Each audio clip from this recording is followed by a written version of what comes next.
हरि ओम। ओम श्री परमात्मने नमः। श्री पार्वती जी ने कहा, भगवान आप सब तत्वों के ज्ञाता हैं। आपकी कृपा से मुझे श्री विष्णु संबंधी नाना प्रकार के धर्म सुनने को मिले, जो समस्त लोक का उद्धार करने वाले हैं। देवेश, अब मैं गीता का महात्म्य सुनना चाहती हूँ, जिसका श्रवण करने से श्री हरि में भक्ति बढ़ती है।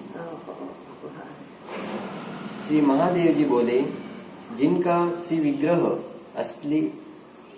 अलसी के फूल की भांति श्याम वर्ण का है, पक्षीराज गरुड़ ही जिनके वाहन हैं, जो अपनी महिमा से कभी च्युत नहीं होते तथा शेषनाग की शैया पर शयन करते हैं, उन भगवान महाविष्णु की हम उपासना करते हैं।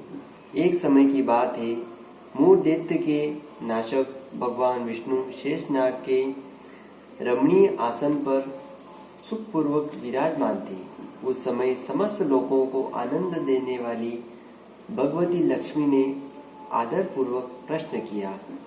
श्री लक्ष्मी जी ने पूछा, भगवान आप संपूर्ण जगत का पालन करते हुए भी अपने ऐश्वर्य के प्रति उदासीन से होकर जो इस क्षीर सागर में नींद ले रहे हैं, इसका क्या कारण है? नींद क्यों काटो?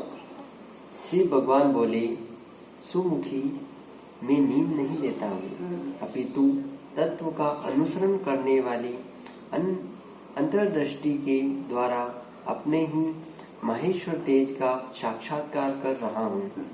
देवी, यह वही तेज है जिसका योगी पुरुष कुशाग्र बुद्धि के द्वारा अपने अंतःकरण में दर्शन करते हैं तथा जिसे मीमांसक विद्वान वेदों का सार तत्व निश्चित करते हैं।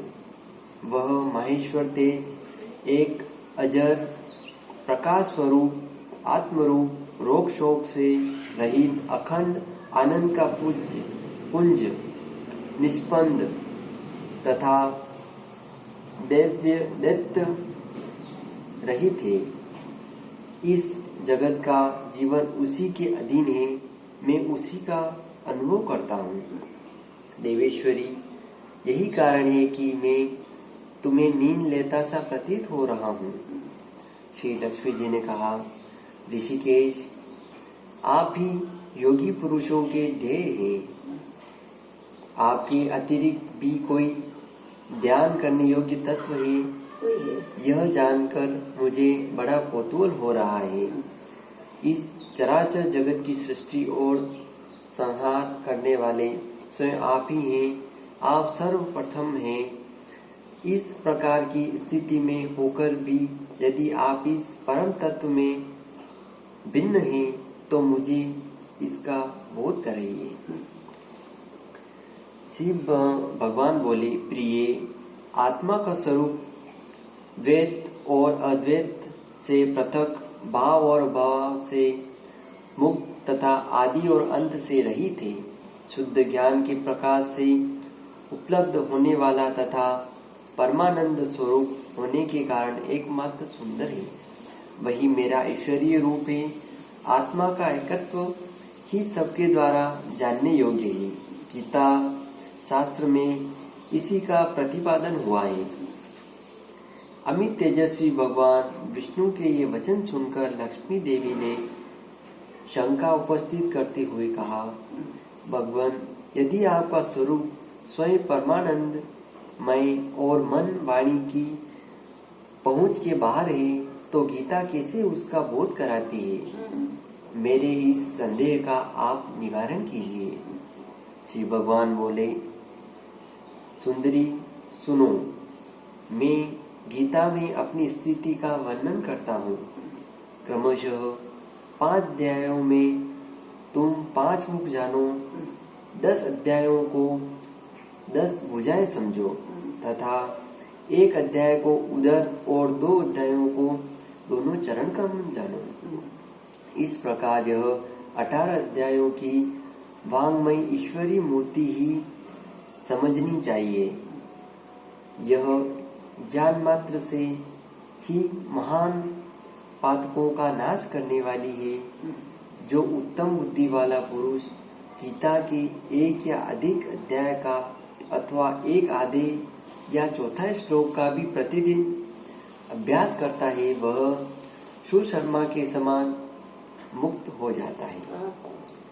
श्री लक्ष्मी जी ने पूछा, देव, सुशर्मा कौन था, किस जाति का था और किस कारण से उसकी मुक्ति हुई? शिव भगवान बोले, प्रिय, सुशर्मा बड़ी खोटी बुद्धि का मनुष्य था। पापियों का तो वह शिरोमणि ही था।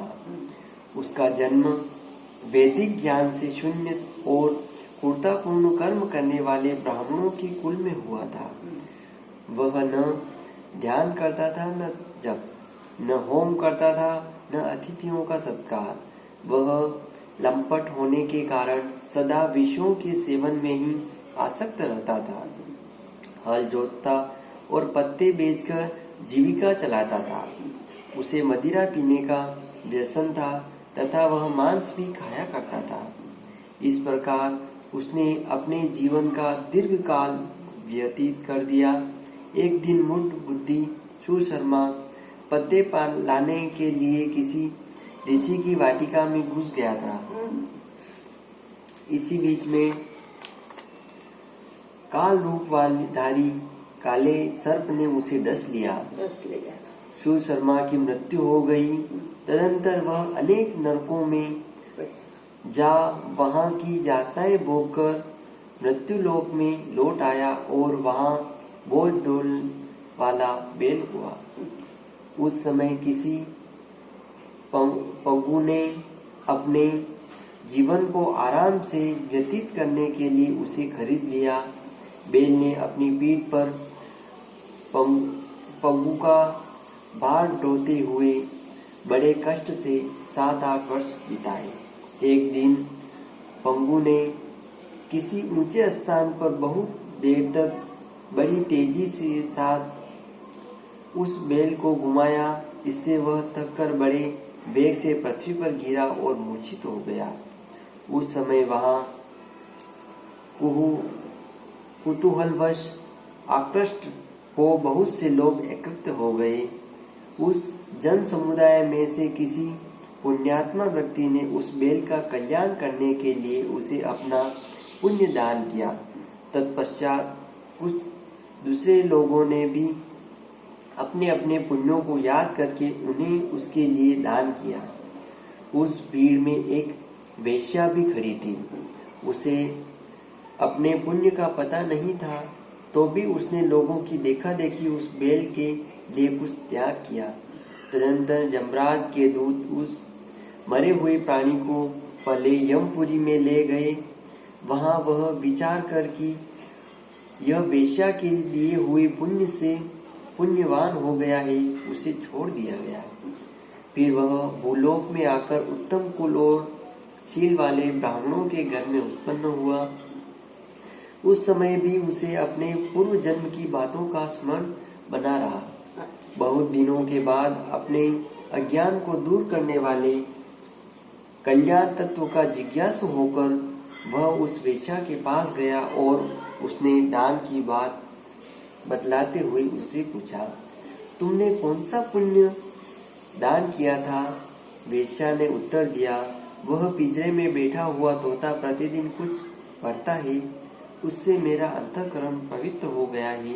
उसी का पुण्य मैंने तुम्हारे लिए दान किया था। इसके बाद उन दोनों ने तोते से पूछा।